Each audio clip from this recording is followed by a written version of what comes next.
Faire rapidement le petit exercice sur l'incal, sur le cristal, ce qui va me permettre d'amener une nouvelle notion de cours dont j'ai déjà un petit peu parlé. Il s'agit des data blocks. Et puisque Blender permet de lier des blocs de données entre eux de façon très différente et des blocs aussi très différents, je vais vous en donner une première visualisation. Donc je refais rapidement l'exercice tout à l'heure. Add mesh, puisqu'on ajoute un maillage, je vais ajouter un cône, je paramètre mon cône, Blender m'a gardé les mêmes paramètres, donc une base à 4 côtés, je me remets en vue de dessus et je vérifie bien que je suis en mode orthographique. Si ce n'est pas le cas, je change ici. Je sélectionne par clic gauche l'objet, je passe ici, j'active l'outil rotation, j'avise mon cercle blanc avec le clic gauche, je maintiens la touche CTRL enfoncée et je vérifie dans ma header de la vue 3D que j'ai bien une rotation de 45 degrés. Donc ça, voilà, pas de souci. J'active un autre outil qui est l'outil Scale. J'aplatis ici légèrement mon objet. On a donc ici rapidement l'objet qui a été fait dans la séquence précédente. Ce que je vais faire maintenant, je vais le déplacer légèrement sur la gauche. Voilà, je déplace mon objet. Et je vais à nouveau le dupliquer. Donc je vais faire Object, toujours une action. Duplicate objet, on voit ma souris se déplace, mon objet dupliqué se déplace, je fais un S qui échappe ou clic droit, j'annule le déplacement, hop, je peux déplacer cet objet dupliqué.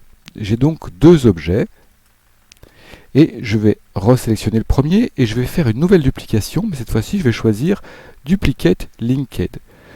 J'annule mon déplacement, je déplace mon objet. J'ai donc un objet original, un objet dupliqué et un objet dupliqué lié. La grande différence, quelle est-elle? C'est que lorsque plus tard nous allons basculer non pas en mode objet mais ici en mode édition, ce qui nous permettra d'activer et d'agir sur d'autres données qui sont les points et les faces, et bien vous le voyez, quand je manipule des points et des faces du premier objet, l'objet dit dupliqué linked réagit en même temps. Pourquoi? Parce qu'il s'agit de la même donnée.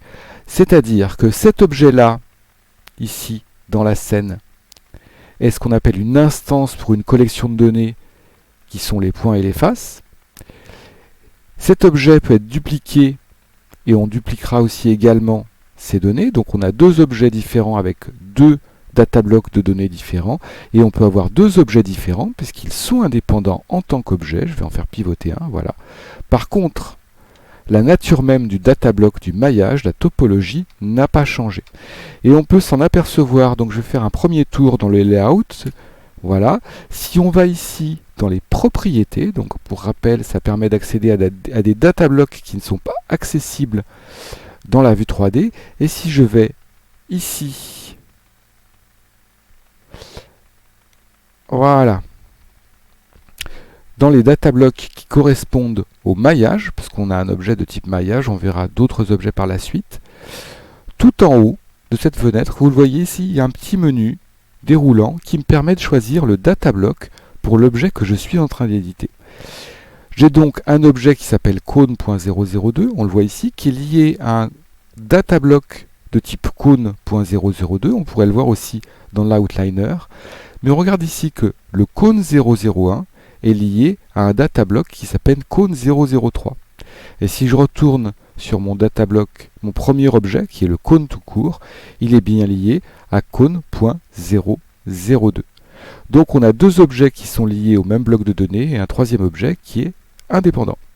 Et si je le souhaitais, je pourrais très bien sélectionner mon deuxième objet et dire non, je veux que le lien s'effectue avec le data block cône 002. Et là, j'aurai trois objets indépendants mais dépendants sur leur topologie. Voilà, c'était une précision bien utile. Elle ne sera pas forcément utilisée ou mise en œuvre dans cet exercice. C'était une petite partie de cours, mais c'est fait partie des fondamentaux dans Blender. Il faut comprendre comment fonctionnent un petit peu les liens et vous allez petit à petit vous familiariser avec ces menus, avec ces options qui permettent de faire des liens entre des objets et des data blocks qui peuvent être encore une fois des maillages, des textures, des shaders, etc., etc. Je vous donne maintenant rendez-vous dans la troisième séquence dédiée à la manipulation d'objets, dans laquelle nous allons aller un peu plus loin pour fabriquer notre cristal. Et nous allons manipuler en particulier l'origine et donc le point pivot.